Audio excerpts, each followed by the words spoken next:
Hello everyone, I'm the Gaming Albino. I remember when I first played Super Mario Galaxy. It had amazing levels and unmatchable platforming, but one thing that really caught my eye was the wide variety of different bosses. Some of them were difficult, others were just fun to beat. So I revisited one of my favorite games on the Wii and made a top 10 list of Super Mario Galaxy bosses. This list is based upon how much fun I had fighting these devilish goons. It also contains bosses from the first and second Super Mario Galaxy games, but I'm not counting the final boss battles with Bowser because they would automatically reach the top of my list. Without further ado, let's begin.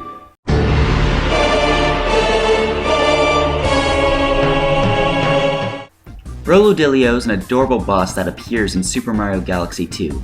As you can plainly see, it has pieces of rock which cover a majority of its body. That is, except for its face, belly, and rear. I love this battle because you get to use one of my favorite power-ups, the Rock Mushroom. Roloio attacks mainly by rolling around the planetoid. As soon as he gets dizzy, you take your opportunity and you roll straight into his behind. You'll beat him after doing this 4 times. This is easy, yet a very fun boss, which gives it my number 10 spot.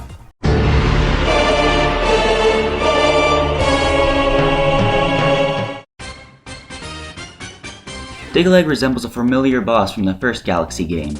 As you can clearly see, his weak spot is the glass underside which contains the Power Star. To hit his weak spot, you get to use one of the new power-ups in the game, the Spin Drill. It's pretty simple. You drill from the opposite side of the planetoid and you hit his weak spot. But it's not always easy. Digga-leg will always be moving, and occasionally hide his weak spot and send Diggas burrowing through the other side, and they will keep getting in your way until they are stomped on. Hitting Digga-leg's underside 3 times will reveal the Power Star.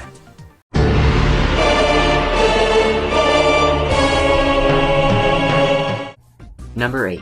Prince Picante. It was either this guy or King Caliente. I don't really know how to pronounce either of their names, but Prince Picante, though he looks and attacks similar, he is a little more difficult. Also, who doesn't like ice skating? This guy drives around on his spiked-wheeled tank, shooting fireballs from his 3 cannons and 1 from his mouth.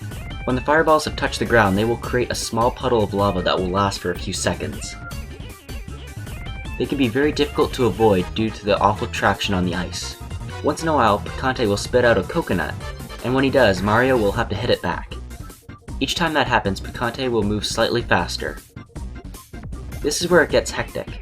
He will now try to ram into the plumber, and he gains a new attack. He will stay stationary and spit out multiple rocks and a few coconuts into the sky. This is a very fun boss with just the right amount of difficulty.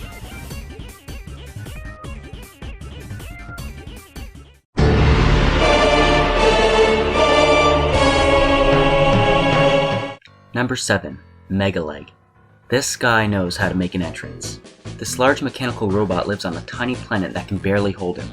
As soon as the battle starts, you can run up one of his 3 gigantic legs that will occasionally move. Making your way up the leg, you'll eventually make it to the head, which is covered with cannons. Mario must attract the bullet bills towards the top of this head to destroy the heavily guarded area containing the star. After destroying the cage, a new barrier will reveal itself. At this point, many bullet bills will be fired, which can get very crazy. If you don't get a second bullet bill quick enough, the barrier will cover itself again. So to beat this boss, you have to be quick.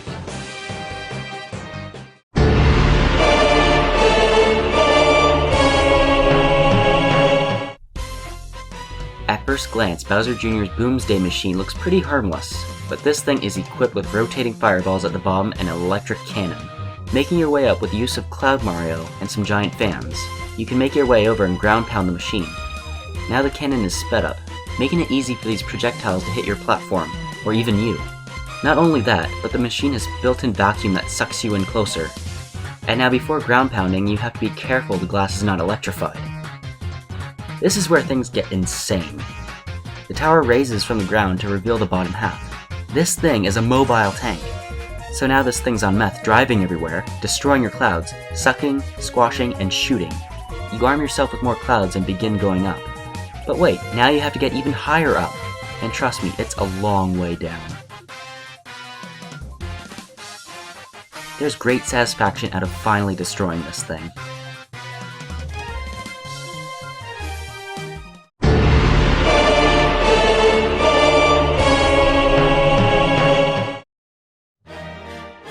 Gobble Gut is an insanely giant dragon that encircles the entire planet you are standing on. This giant beast will follow you and occasionally swoop down, but when he blows steam out of his nose, you better watch out. He'll dive into the ground and emerge through the other side, thus exposing his weak spot. This is a fun battle, but if you want to increase the difficulty, I suggest facing Fire Gobble Gut. He's the same, except fire. Fire makes things tougher, because hot things hurt. Mom tells me not to touch the kitchen stove for a reason.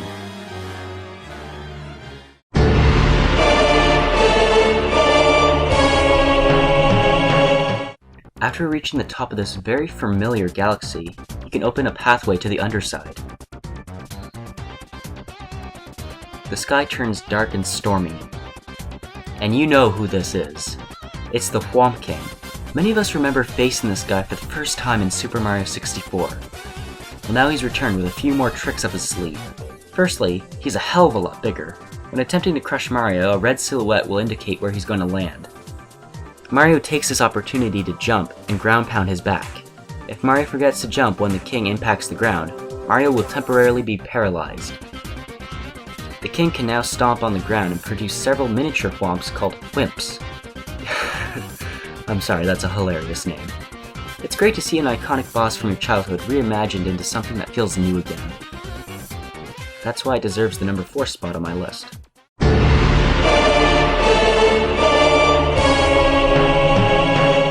Kingpin has to be one of the creepiest bosses in the game. He's a giant, skeletal shark. Kingpin mainly swims randomly through the stage, commanding a legion of fish bones that will track you down. Normally, I hate underwater levels because of the lack of mobility, but this problem is solved with the aid of red and green shells found throughout the stage.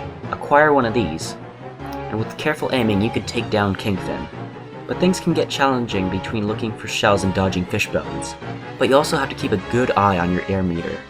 Looking for air bubbles, you eventually lose track of Kingpin, and randomly he pops out of nowhere.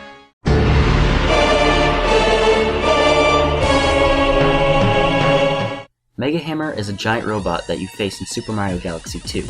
This guy's got a very seductive look, but besides that he's equipped with 2 giant hammers.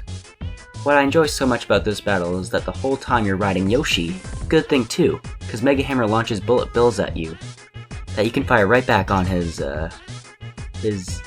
weak area. Once all 3 of these areas are destroyed, things get hectic and you aim for the cockpit in which Bowser Jr. sits in. There's no cops in the Mushroom Kingdom, so it's really fun to abuse children when no one can stop you.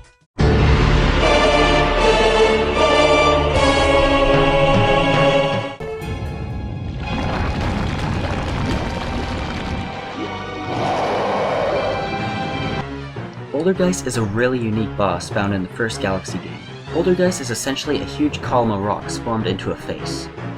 However, his true form is not revealed until you destroy his rock armor. As you circle around him, he will hurl some black rocks at you. But these are not just black rocks. There are bomboos. Hit the Bouldergeist with the bomboos, and each will gradually cause him to lose a bit of his stone lair. And then attack his little red bubble. But the battle isn't over. He now reveals his stone hands. They really do get in the way. Watch out as he performs his Falcon Punch! And many other things. Personally, this boss has just the right amount of difficulty and was by far the funnest in my opinion. What did you guys think? Leave me your opinion in the comments below. If you enjoyed this top 10, then leave a like and subscribe for more.